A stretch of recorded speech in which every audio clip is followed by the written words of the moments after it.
Hi, I'm Tina. Kumusta ang lahat? By the way, friendship, samahan niyo ako ngayon ha. May workout tayo ngayon. Please. Oh, ano pa? Tara na, let's go.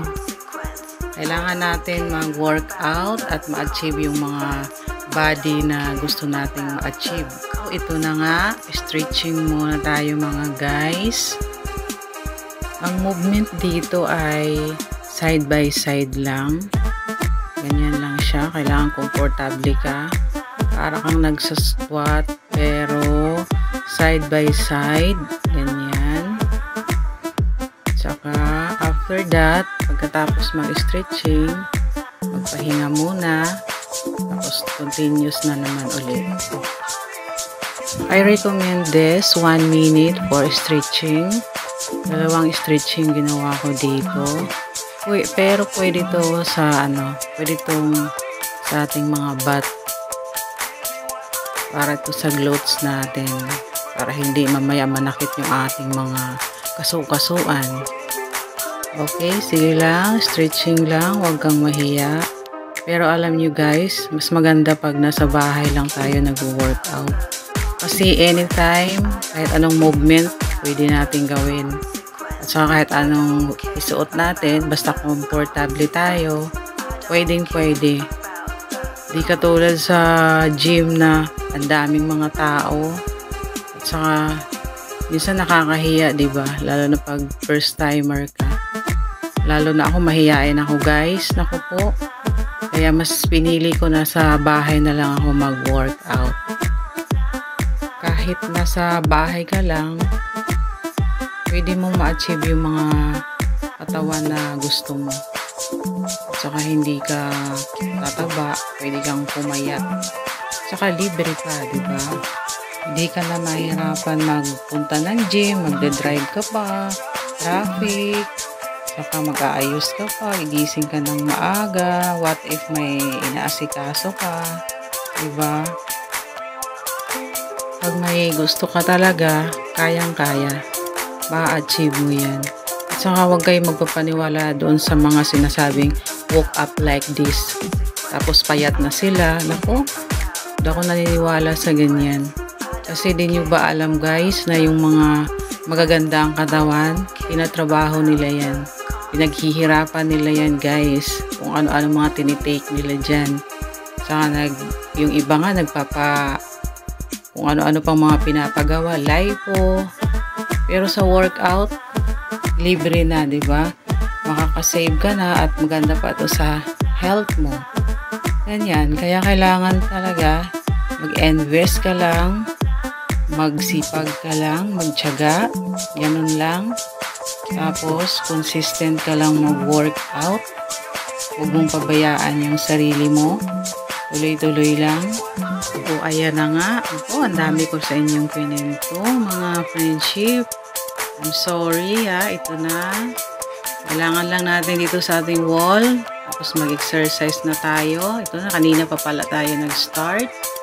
Ganyan, push mo lang. Push mo lang yung belly mo.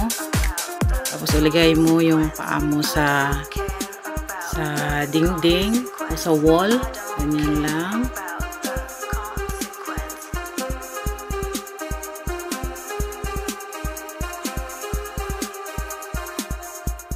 Okay, ang workout na to ay tinatawag na leg raise.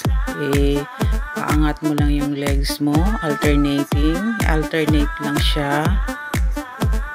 Siguro mas maigi 25 repetition para sa set na to.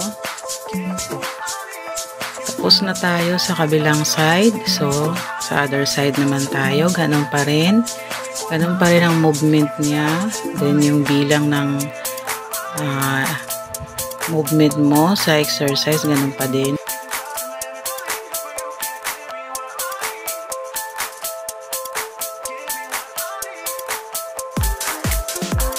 That's it. We proceed to other one exercise. Marching. Push mo lang konti yung bewang mo. Paangat, then magma-marching ka lang, left and right. Okay, continue lang siya hanggang sa matapos yung movement dito. Tuloy-tuloy lang siya. Inhale and exhale. Do this 1 minute exercise.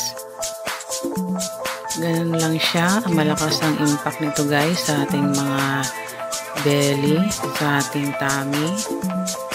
Kaya after this talaga naman napaka sakit sa tummy natin.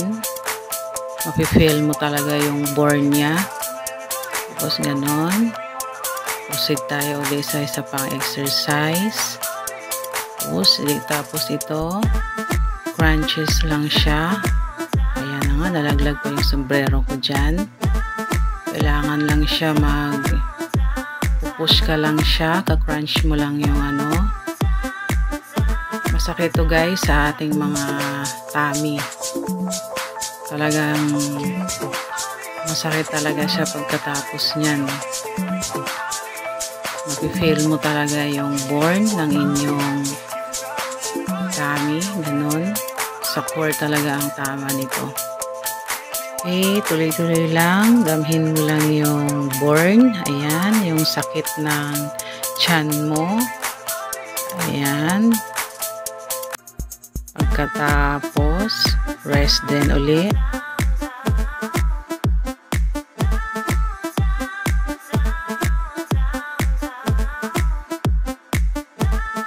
Okay, proceed to the next one. Side by side. Twist. Ayan, twist mo lang yung side by side lang siya. Parang i-reach mo lang yung kamay mo, to forward mo lang para kang may inaabot sa gilid. Ayan, napakasakit sa tiyan niyan guys. Ayan. Feel mo talaga yung burn.